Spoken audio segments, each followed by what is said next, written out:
Assalamualaikum warahmatullahi wabarakatuh. Dan kepada yang non-muslim saya ucapkan salam sejahtera, Tuhan memberkati. Pasti terkabul, wasilah ilmu RDIY. Yuk terus semangat, pasti terkabul. Karena kalau orang Jawa lek-lekan ya. Lek-lekan, melekan. Gitu Pak ya. Nah, itu baca Quran. Yang kedua adalah siapa? Wa aqimus sholah, yang mendirikan sholat. Maka Pak Haji selalu memesankan kita untuk sholat ba'diyah qobliyahnya jangan ditinggalkan. Karena penyeimbang hidup kita harus ada penyeimbang. Kiri kanannya biar tidak oleng. Maka usahanya pasti dijamin lancar. Yang ketiga di surat Fatir tadi itu adalah yang menginfakkan, mensedekahkan sebagian rezeki yang Allah berikan kepadamu. Sedekah. Jadi bisa jadi evaluasi, kenapa Bapak usahanya yang sudah melejit, tahu-tahu kalau bahasa Pak Haji kurang sedekah bos, lupa sedekah. Jadi tidak ada slupnya kata Pak Haji istilahnya. Jadi ganjelnya nggak ada. Kita begitu naik mobilnya bawa beban yang berat, begitu kehabisan tenaga nggak ada ganjelnya, melorot Pak. Begitu melorot, remnya sudah lepas, guling. Kalau sekedar guling saja, kalau sekedar ke bawah masih aman. Guling, saya nggak bilang loh ya. Gitu Pak. Jadi 3 hal itu yang harus kita evaluasi. Bapak evaluasi, 1, bersihkan dulu badan Bapak dari khodam. Yang kedua, kuatkan amalan di surat Fatir dan penguatnya di surat Al-Muzammil. Fatir 29, Al-Muzammil 1-7. Bapak baca bukan untuk dibaca di wirid, tapi dibaca untuk menguatkan keyakinan, evaluasi diri. Oh, saya berarti harus ini, harus ini. Jadi baca Qur'annya Pak Haji nargetkan kepada kita, karena kita maksa hajat kita, ibadah kita juga harus kita paksa dengan baca 12 juz semalam.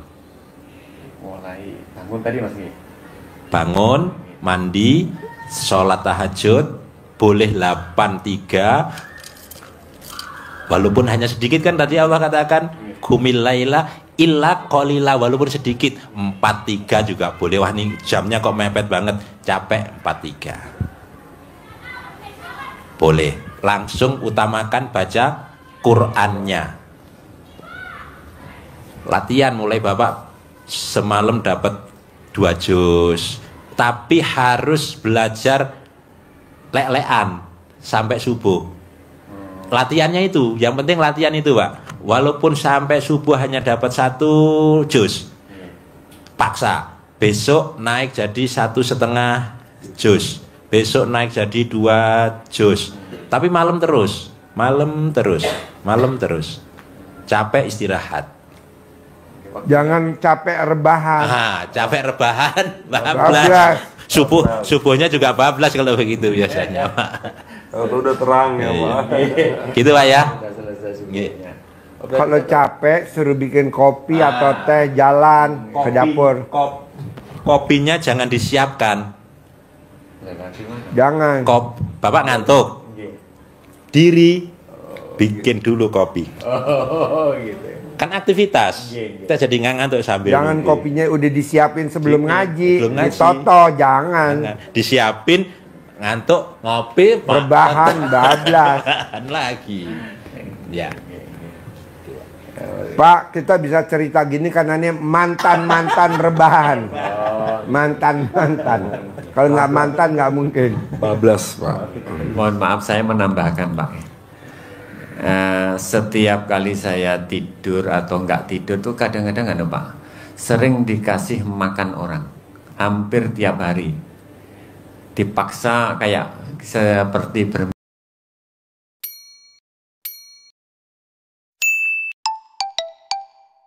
mimpi, dikasih makan orang. Kadang-kadang dipaksa.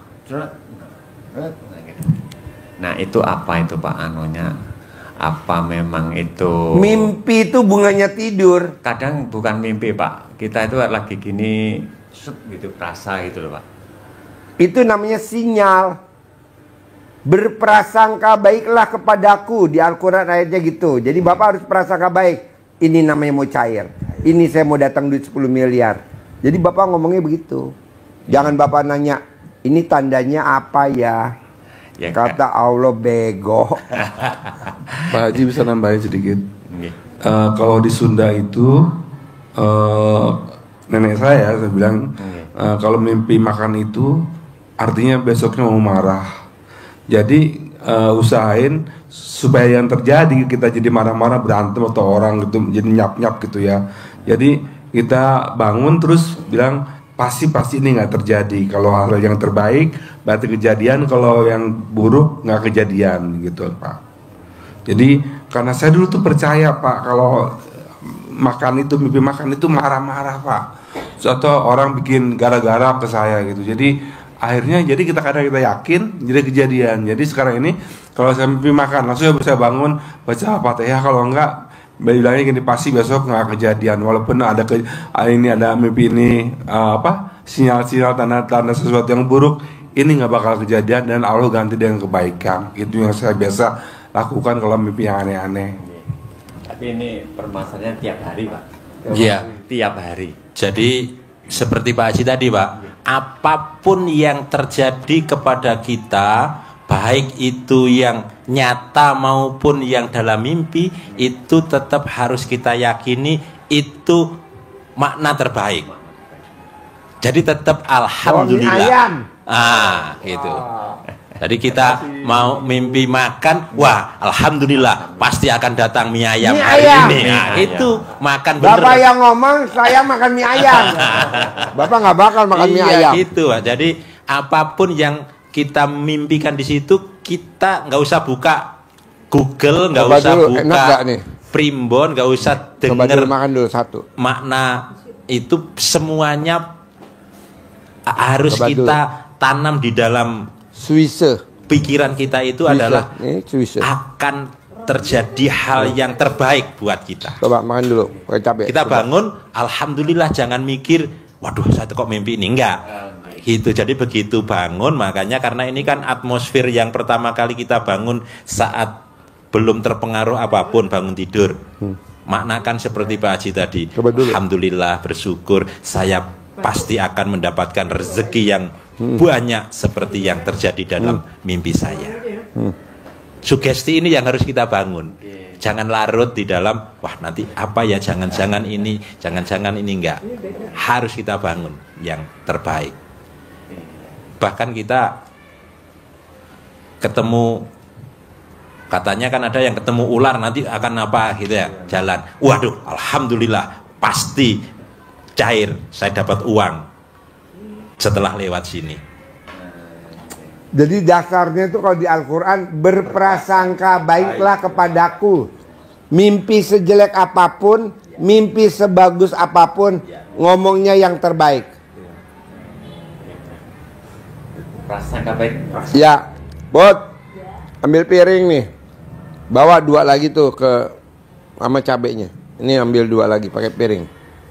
Jadi berprasangka baiklah kepadaku tuh dipatenin Pak tuh ilmunya Allah. Dipatenin tuh jangan dimatiin, maksud dipaten. Nih 2. Kasih cabai. Dipatenin.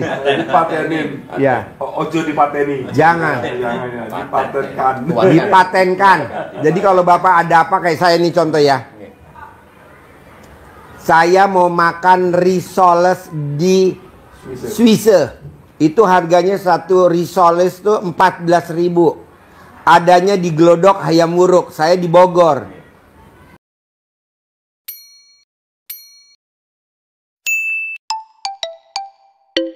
Saya pasti besok makan. Ada tuh orang Cina yang agamanya Buddha, aja di belakang risoles. Ini di bawah ini. Jadi Bapak harus pakai ilmunya Allah, berprasangka baiklah kepadaku. Itu dipatenin tuh. Dipaten. Dipatenkan. Tapi kalau Bapak bilang, saya setiap hari, apa ya artinya? Itu namanya blow on. Kok blow on? Pengen tahu rahasianya Allah. Orang yang suka pengen tahu dan sok tahu, namanya orang indigo. Tidak ada orang indigo naik mobil Hummer, saya belum pernah dengar. Belum pernah orang indigo naik Rubicon, saya belum pernah dengar. Kebanyakan orang indigo naik Grab. Kenapa? Karena dia sok tahu. Allah belum takdirin tapi dia udah meramal. Ya betul? Tukang ramal. Nyeki pakai apa? Kartu, remi, diramal. Nggak boleh. Orang Allah juga belum takdirin kok dia udah ngeramal. Makanya dia hidupnya standar. Kalaupun dia punya rumah cicilan. Kalau nggak dia tinggal sama orang tuanya. Kalau nggak dia nyewa mobilnya sewa. Kalau nggak mobilnya cicil. Kok Pak Haji tahu? Lah, kan hampir banyak orang yang datang. Saya indigo Pak Haji. Kita lihat kehidupan ekonominya biasa-biasa saja. Nah, kita jaga suka. Apa ya artinya ya saya seperti ini? Lo pengen tahu, orang belum ditakdirin pengen tahu. Nggak boleh. Lebih baik apa? Jalanin, syukurin, nikmatin. Pak, saya buat acara besok hari Selasa 17 Agustus di Hotel Futil. Itu kita mau sewa sound system, band. Apa kata tadi yang punya band? Gratis Pak Haji dari saya. Oke. Penyanyinya bintang film, artis-artis ibu kota. Gratis Pak Haji. Semua bintang filmnya saya yang bayarin. Berapa sih Mbak? Kalau pengen tahu aja bayar artis bintang filmnya sekitar 300 juta Pak Haji. 7 artis ibu kota besok nyanyi di Hotel Futil. Dia yang bayar 300 juta. Itunya apa? Itunya bayar artis apa namanya tuh? Penyanyi. Ya bayar nyanyi apa namanya tuh? Hah? Fee-nya 300 juta. Padahal yang punya ide baru duit keluarnya 20 juta. Saya baru ngasih Putri 20 juta buat bayar kantin, apa DP ya? DP makanan. Tapi ini yang nyumbang artis nyanyi besok di Hotel Futil dari jam 6 pagi. Artisnya gantian. Dari jam 6 pagi sampai jam 18. Semuanya ada 7 artis. 300 juta Pak. Khusus buat anak yatim. Kalau nggak buat anak yatim, mintanya 500. Artis-artis ibu kota. Gratis Pak. Pak Haji nggak usah bayar. Wow, alhamdulillah. Nah mau saya, kita suka pengen tahu. Apa ya artinya saya ya mimpi makan. Ya betul? Iya. Kan belum kejadian kok pengen ngintip-ngintip. Berarti namanya, istilahnya kalau orang main sepak bola namanya offside. Bolanya baru ditendang sama kiper, kita udah masuk ke daerah lawan. Janganlah. Ya, mohon maaf karena tadi. Hah? Mohon maaf karena tadi nggak tahu dari saya. Ya justru kalau Bapak nggak privat,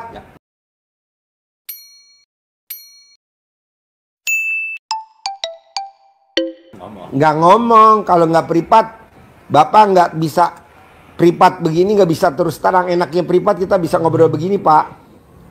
Kalau nggak privat nggak bisa, kan banyak orang. Iya. Bapak mau ngomong juga, gantian, kesuwen. Kalau ini nggak ada yang protes, saya mau protes Bapak sendiri. Makanya paksain privat 10 juta, paksain privat 10 juta, paksain privat 10 juta, paksain privat 10 juta, paksain. Memang saya paksakan. Iya, tadi orang Lampung maksain Pak privat yang ke-8. 10 juta yang ke-8 tadi. Tadi ada orang Cina, agamanya Buddha, umur 69 tahun. Dia privat udah 12 kali. Pak Haji, kenapa saya privat yang ke-12 malah saya dipecat? Kata dia gitu. Nggak tahunya. Tenang aja bos, kan lu udah sedekah 12 kali 10 juta 10 juta.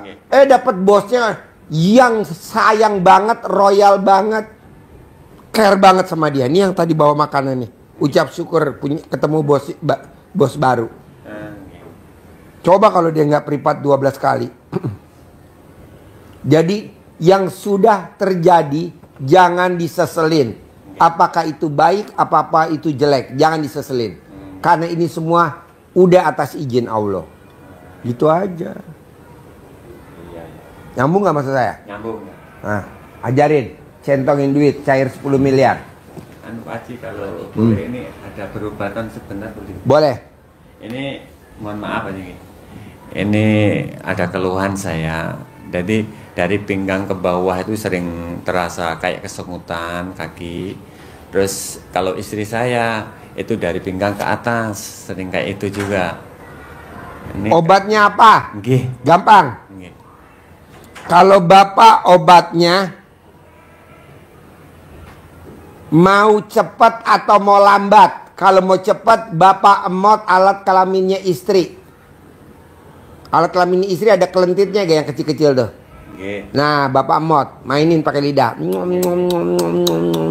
Kata istri, lagi papa, lagi. Sehari 3 kali.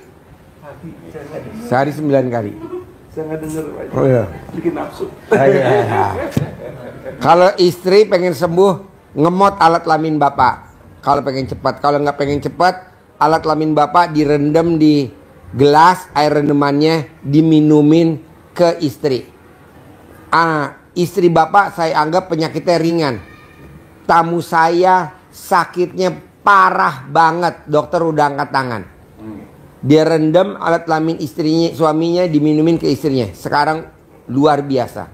Mungkin 2 hari lagi, 3 hari lagi, 4 hari lagi sudah boleh pulang tanpa operasi, tanpa kemo.